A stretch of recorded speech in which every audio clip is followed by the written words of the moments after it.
সবাইকে স্বাগত দীপ্ত সংবাদে। সাথে রয়েছে দোলা ডলারের শুরুতে জানাবো সংবাদ শিরোনাম। গ্যাস সংকটে চট্টগ্রামের তৈরি পোশাক শিল্পে ধস, কমেছে উৎপাদন, শিপমেন্ট নিয়েও শঙ্কা। রংপুরে গণপতি পরিবারের 4 জনকে শ্বাসরোধে হত্যা করা হয়, মেলেনি ধর্ষণের আলামত। চাঁপাইনবাবগঞ্জ গোমস্তাপুর সীমান্তে 6 জনকে পুশিং চেষ্টা বিএসএফের, বিজিবির বাধা।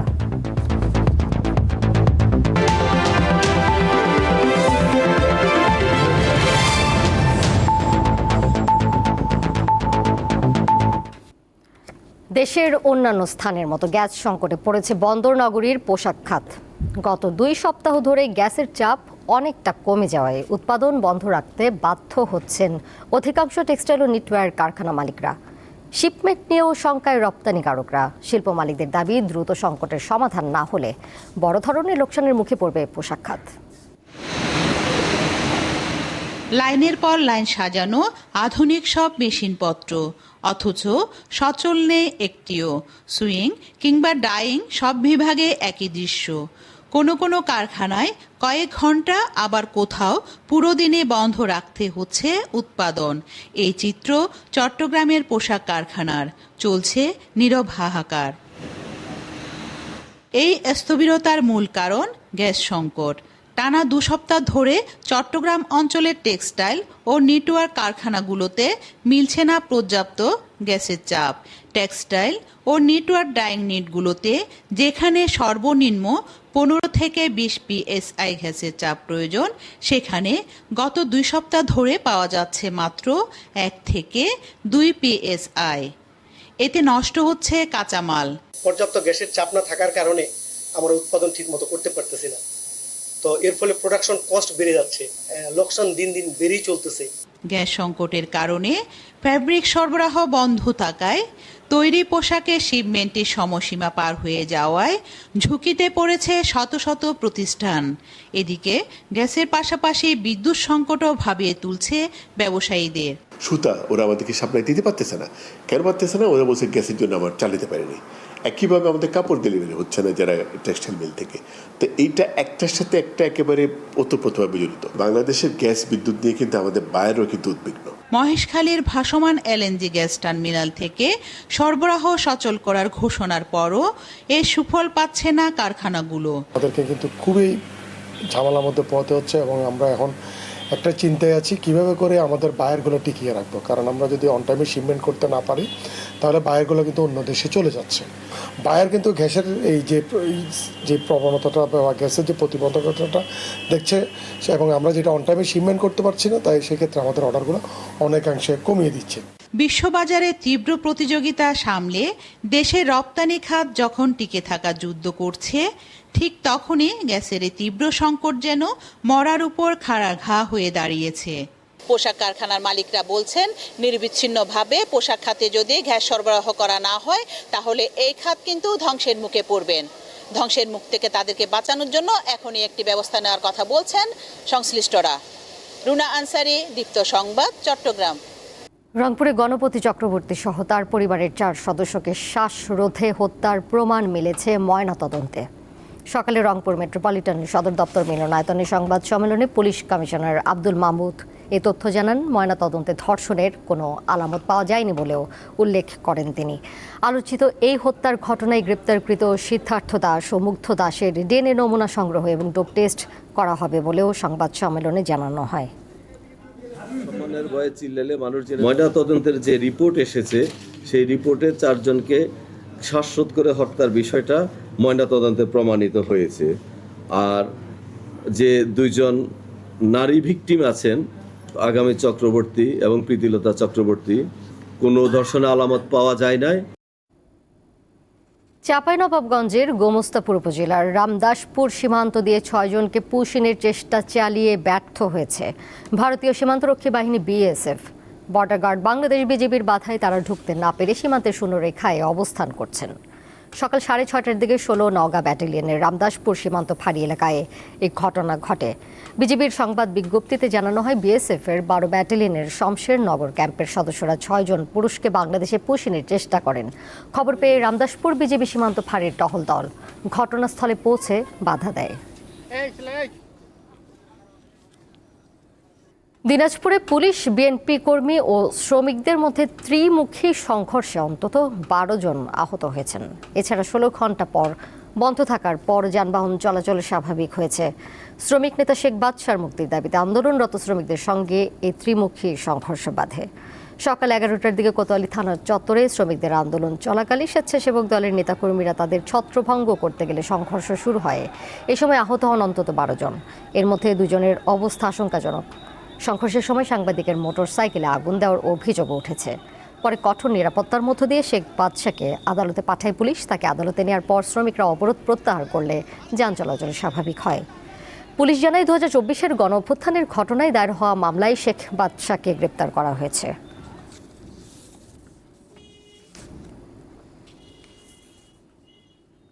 নেত্রকোনার কেন্দুয়ায় এক স্কুল ছাত্রীকে ধর্ষণের অভিযোগে দায়ের করা মামলায় এক আসামিকে গ্রেপ্তার করেছে পুলিশ। এই ঘটনায় স্থানীয় বিএনপি নেতা রফিকুল ইসলাম ভূঁইয়া বকুল সহ ৫ জনের নাম উল্লেখ করে এবং অজ্ঞাত আরও কয়েকজনকে আসামি করা হয়েছে। মামলার দ্বিতীয় আসামি আবু মিয়াকে গ্রেপ্তার করেছে পুলিশ। তবে প্রধান আসামি রফিকুল ইসলাম ভূঁইয়া বকুল পলাতক রয়েছেন।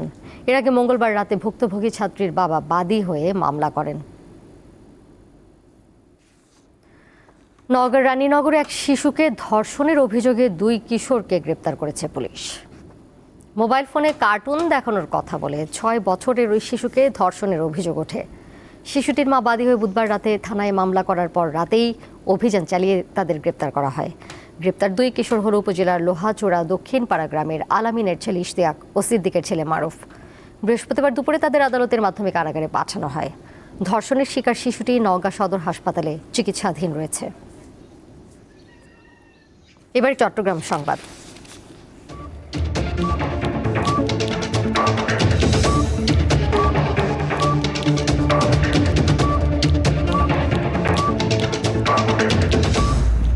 একীভূত হওয়া ৫ ব্যাংকের ভুক্তভোগী আমানতকারীরা বিক্ষোভ কর্মসূচি পালন করেছেন। এই সময় অবিলম্বে ব্যাংকের স্বাভাবিক লেনদেন চালুর প্রজ্ঞাপন জারির দাবি জানান তারা।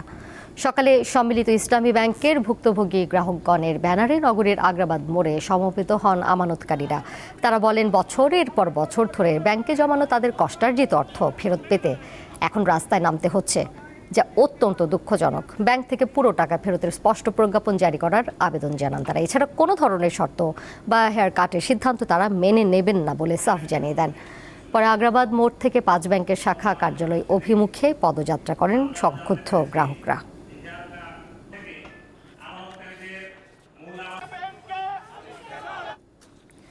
খাগড়াছড়ির দীঘিনালায় ৩ ঘন্টার ভারী বৃষ্টি ও পাহাড়ি ঢলে অন্তত ২৫টি ঘর সম্পূর্ণ বিধ্বস্ত হয়েছে। ক্ষতিগ্রস্ত হয়েছে আরও ২০টিরও বেশি ঘর। ঝুঁকিতে রয়েছে অর্ধশতাধিক ঘরবাড়ি। ৩ ঘন্টায় ১০৩ মিলিমিটার বৃষ্টিপাত রেকর্ড করা হয়। এতে নদী ছাড়ার পানি বেড়ে জামতলী সুধীর মেম্বারপাড়া, জামতলী বাঙালিপাড়া ও বাজার সংলগ্ন এলাকায় ব্যাপক ক্ষয়ক্ষতি হয়। পানিতে ঘরবাড়ি ও মালামাল ভেসে গেছে।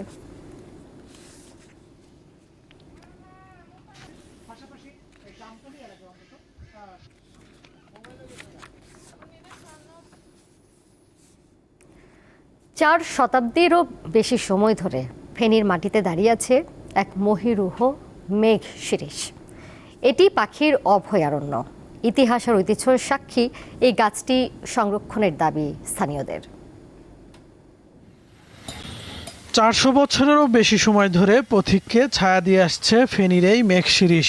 জনশ্রুতি আছে শেরশাহ সূরির আমলে গ্র্যান্ড ট্রাঙ্ক রোডের পাশে পথচারীদের বিশ্রামের জন্য রোপণ করা গাছগুলোরই একটি এটি। পাখিগুলো আছে ঐতিহ্যবাহী, গাছটা সুন্দর লাগে, আকর্ষণ লাগে, দেখতে ভালো লাগে। দক্ষিণ আমেরিকার গ্রীষ্মমণ্ডলীয় বনাঞ্চলের রেইন ট্রি জাতের এই গাছের বৈশিষ্ট্য, আকাশে মেঘ জমলে পাতাগুলো গুটিয়ে যায়। স্থানীয়দের দাবি, কবি নবীন চন্দ্র সেন গাছটির ছায়ায় বসে সাহিত্য চর্চা করতেন। সরকারিভাবে এটাকে রাখতে হয় বা ঐতিহ্য হিসাবে, তাহলে যদি আগাছাগুলো পরিষ্কার করে দেওয়া যায় কিছুটা, তাহলে গাছে শক্তি পায়। এই গাছটা যদি সংস্কার করেন, ফাইলগুলা যদি কাইটা দেয়, মানুষের যাতায়াতের নিরাপত্তার জন্য সবচেয়ে সুবিধা হয়। একসময় গাছে পেরেক ঢুকিয়ে লাগানো হতো ব্যানার পোস্টার। সচেতনতার কারণে এখন সে চিত্র বদলেছে। গাছটি ঘিরে গড়ে উঠেছে পাখি ও ছোট প্রাণীর আবাসস্থলও। গাছটাকে আবার পুনর্জীবন দেওয়া হোক এবং এই গাছটি সংরক্ষণে আমরা যারা সংশ্লিষ্ট কর্তৃপক্ষ আছে আমরা তাদের কাছে বিনীত অনুরোধ করছি। ঢালগুলো যেগুলো নষ্ট হয়ে গেছে সেগুলোরও আসলে সংস্কার হওয়া দরকার। আর আরেকটা বিষয় হলো যে বার্ড নেস্ট ফার্ম যেগুলো সেগুলো কিন্তু এই উদ্ভিদে রাখা উচিত। সময় বদলেছে পথ, কিন্তু গভীর শিকড়ে ইতিহাস আঁকড়ে দাঁড়িয়ে আছে ফেনীর এই মেঘ শিরীষ। কাউসার আহমেদ, দীপ্ত, বার্তাকক্ষ। আইনের শাসন প্রতিষ্ঠায় স্বরাষ্ট্রমন্ত্রী ব্যর্থ হয়েছেন কিনা সংসদে জানতে চেয়েছেন কুমিল্লা 4 আসনের সংসদ সদস্য হাসনাত আব্দুল্লাহ। জবাবে স্বরাষ্ট্রমন্ত্রী বলেন, অন্তর্বর্তী সরকারের প্রথম 8 মাসের চেয়ে বর্তমান সরকারের সময় আইনশৃঙ্খলা পরিস্থিতির উন্নতি হয়েছে। জাতীয় সংসদের প্রশ্নোত্তর পর্বে স্বরাষ্ট্রমন্ত্রী বলেন, বর্তমান সরকার দায়িত্ব গ্রহণের পর প্রধানমন্ত্রীর নির্দেশে operation restore piece in Sundarban এবং অপারেশন ম্যানগ্রোভ শিল্ড পরিচালনার মাধ্যমে তাৎক্ষণিক সফলতা এসেছে। এছাড়া 2025 সালের জানুয়ারি থেকে অগস্ট মাস পর্যন্ত সময়ের চেয়ে 2026 সালের জানুয়ারি অগস্ট পর্যন্ত খুন, নারী শিশু নির্যাতন, সংখ্যালঘু নির্যাতন সহ বিভিন্ন ক্ষেত্রে আইন শৃঙ্খলার যথেষ্ট উন্নতির পরিসংখ্যান তিনি তুলে ধরেন। 2026 সালের জানুয়ারি থেকে আগস্ট পর্যন্ত খুনের পরিসংখ্যান তখন হয়েছিল যখন তারা ছিলেন আর কি 2607টা। বর্তমান সরকারের সময়ে 2332টা, 300-র বেশি কমেছে মাননীয় স্পিকার। নারী ও শিশু নির্যাতন ইস ডকুমেন্ট। নারী ও শিশু নির্যাতনের তুলনামূলক চিত্র ওই একই 2025-এর জানুয়ারি থেকে আগস্ট পর্যন্ত 11,269, বর্তমান সময়ে একই সময়ে 9,347, প্রায় 2,500-এর বেশ কম। অন্যায়ের বিরুদ্ধে দ্রোহ, মানবতার প্রেম ও সাম্যবাদের চেতনায় দীপ্ত জাতীয় কবি কাজী নজরুল ইসলামের 50তম মৃত্যুবার্ষিকী আজ। দিনটি উপলক্ষে ঢাকায় নজরুল সমাধিতে ফুল দিয়ে শ্রদ্ধা জানান বিভিন্ন শ্রেণী পেশার মানুষ। কবির প্রতি অকৃত্রিম ভালোবাসা প্রকাশের পাশাপাশি তার সৃষ্টির আরও চর্চার উপর গুরুত্ব দেন বিশিষ্টজনেরা।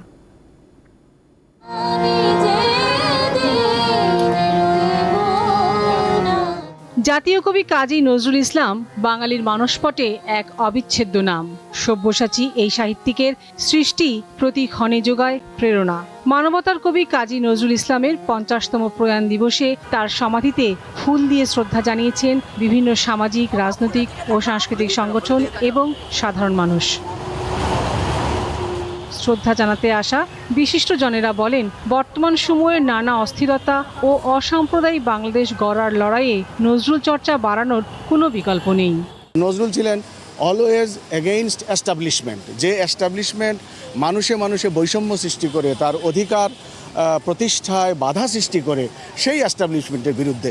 সেটা ব্রিটিশই হোক, সেটা যদি তার সজ্ঞানে পাকিস্তানি হতো তাও হতো, যদি এখনও তিনি বেঁচে থাকতেন তাহলেও তিনি এই সমস্ত কারণে এস্টাবলিশমেন্টের বিরুদ্ধে থাকতেন। সুতরাং যারা এস্টাবলিশমেন্টে ছিলেন তারা যে সমস্ত একাডেমিক এস্টাবলিশমেন্টকে সহায়তা করতেন তারা নজরুলকে সজ্ঞানে এড়িয়ে গেছেন। নজরুলের নাটকগুলোতে যেমন গভীর রাজনৈতিক ও সামাজিক দর্শন রয়েছে, তেমনি রয়েছে অসাধারণ কাব্যময়তা। নাট্যচর্চার মূলধারায় নজরুলকে ব্যাপকভাবে ফিরিয়ে আনলে দেশের নাট্য সাহিত্য আরও সমৃদ্ধ হতো বলে মন্তব্য করেন এই নাট্য নির্দেশক। চর্চার ক্ষেত্রে আমরা মূলত দুটো দিকেই আমরা মনোযোগ দেই, সেটা হলো সঙ্গীত এবং আবৃত্তি, অর্থাৎ তার কাব্য এবং সঙ্গীতের দিকটা। এখন প্রশ্ন হলো তার কিন্তু সৃষ্টির অনেক দিক রয়েছে যেগুলোর খুব একটা আমাদের নজরই নেই। যেগুলোর প্রথমে আমি বলবো নাটক একটা দিক। নাটক নজরুল প্রায় 80টির উপরে নাটক লিখেছেন। শিশুতোষ নাটক লিখেছেন প্রায় 30টারও উপর, যেগুলো নাটক আকারে পরিবেশিত হয়। এই দিকটা আমাদের কিন্তু নজরে নেই। 1383 বঙ্গাব্দের 12 ভাদ্র নিভে গিয়েছিল বাংলা সাহিত্য ও সঙ্গীতের এই অনন্য প্রতিভার জীবন প্রদীপ। বিদ্রোহ আর প্রেমের অমলিন সুর বুনে যিনি দিয়েছেন আত্মমর্যাদার শক্তি, সেই জাতীয় কবি কাজী নজরুল ইসলামের প্রয়াণের অর্ধশতক পূর্ণ হয়েছে আজ। এই অর্ধশতকেও কাজী নজরুল ইসলামের দর্শন, গান, কবিতা এতটুকু পুরনো হয়নি। বরং তার লেখনী এখনও বাঙালির যে কোনো লড়াই সংগ্রাম আন্দোলনের প্রথম হাতিয়ার। তাই তো বাঙালির চেতনায় চিরভাস্বর, চিরতরুণ কাজী নজরুল ইসলাম। লাবণী গুহ, দীপ্ত সংবাদ, ঢাকা। যাচ্ছে পরের প্রসঙ্গে। জুলাই গণঅভ্যুত্থানের মানবতা বিরোধী অপরাধ মামলায় সাবেক স্বরাষ্ট্র সচিব জাহাঙ্গীর আলম ও সাবেক যুগ্ম সচিব ধনঞ্জয় কুমার দাসের বিরুদ্ধে আনুষ্ঠানিক অভিযোগ আমলে নিয়েছে ট্রাইব্যুনাল। বৃহস্পতিবার আন্তর্জাতিক অপরাধ ট্রাইব্যুনাল 2 এই অভিযোগ আমলে নিয়ে পরবর্তী শুনানির জন্য 20 সেপ্টেম্বর দিন ধার্য করে। এর আগে সকালে আন্তর্জাতিক অপরাধ ট্রাইব্যুনালের রেজিস্ট্রারের কাছে অভিযোগ জমা দেওয়া হয়। তদন্ত শেষে চিফ প্রসিকিউটরের কার্যালয়ে প্রতিবেদন দেন সংশ্লিষ্ট কর্মকর্তা। প্রসিকিউটর গাজী তামিম জানান, জুলাই আন্দোলনে মানবতা বিরোধী অপরাধের মামলা আমলে নিয়েছে ট্রাইব্যুনাল। সকালে কারাগার থেকে সাবেক স্বরাষ্ট্র সচিব জাহাঙ্গীর আলমকে ট্রাইব্যুনালে হাজির করা হয়। 2024 সালের 5 আগস্ট সরকার পতনের পর গ্রেপ্তার হন তিনি। সাবেক যুগ্ম সচিব ধনঞ্জয় কুমার দাস পলাতক রয়েছেন। জুলাই গণঅভ্যুত্থানে স্বরাষ্ট্র সচিব এবং স্বরাষ্ট্র মন্ত্রণালয়ের যুগ্ম সচিব হিসাবে ওনারা এই আন্দোলন দমনে যে সকল অপরাধ করেছেন, ফ্যাসিলিটেট করেছেন, আন্তর্জাতিক অপরাধ ট্রাইব্যুনাল 2 এই ফরমাল চার্জের উপরে ভিত্তি করে অভিযোগ আমলে গ্রহণ করেছেন এবং এই মামলার একজন আসামি যিনি পলাতক আছেন ধনঞ্জয়, তাকে গ্রেফতার করে হাজির করার জন্য পরবর্তী একটি দিন ধার্য করেছেন। আন্তর্জাতিক প্রসঙ্গ। নেপাল তিব্বত সীমান্তে ভয়াবহ আকস্মিক বন্যা ও ভূমিধসে নিহতের সংখ্যা বেড়ে 332 জনে দাঁড়িয়েছে। এখনও নিখোঁজ 1,500-এরও বেশি মানুষ। এর মধ্যে নেপালে নিখোঁজ মানুষের সংখ্যা 9 শতাধিক এবং তিব্বতে 5.5 শতাধিক মানুষ নিখোঁজ রয়েছেন। এর মধ্যে অধিকাংশই ভারত, মালয়েশিয়া, যুক্তরাষ্ট্র, যুক্তরাজ্য সহ 28টি দেশ থেকে আসা পর্যটক। আকস্মিক এই বিপর্যয়ে নেপালের অন্তত 9টি জলবিদ্যুৎ প্রকল্প, 19টি সেতু এবং 40 কিলোমিটার মহাসড়ক ভেসে গেছে। নিখোঁজদের সন্ধানে এখন উদ্ধার অভিযান অব্যাহত রয়েছে। যুক্তরাষ্ট্রের ভূতাত্ত্বিক জরিপ সংস্থা USGS জানিয়েছে, হিমবাহ ধস এবং ধ্বংসাবশেষের প্রবাহ থেকে আকস্মিকভাবে এই ভয়াবহ বন্যা ও ভূমিধস পরিস্থিতি তৈরি হয়। এমনকি নদীতে ধ্বংসাবশেষ থাকায় ফের বন্যার শঙ্কা করা হচ্ছে।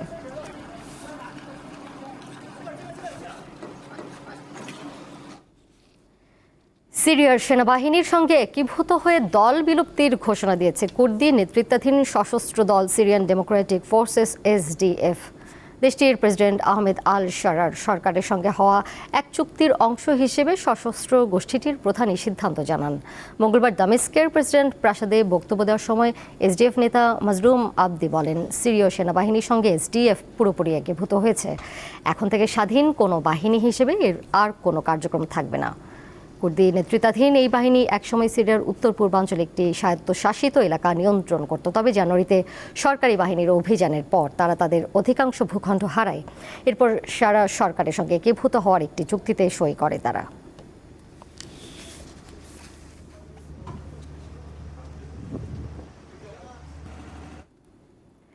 শেষ করব দীপ্ত সংবাদ। যাবার আগে সংবাদ শিরোনাম জানাবো আরও একবার। গ্যাস সংকটে চট্টগ্রামে তৈরি পোশাক শিল্পে ধস, কমেছে উৎপাদন, শিপমেন্ট নিয়েও শঙ্কা। রংপুরে গণপতি পরিবারের 4 জনকে শ্বাসরোধে হত্যা করা হয়, মেলেনি ধর্ষণের আলামত। চাঁপাইনবাবগঞ্জ গোমস্তাপুর সীমান্তে 6 জনকে পুশিন চেষ্টা, বিএসএফের, বিজিবির বাধা।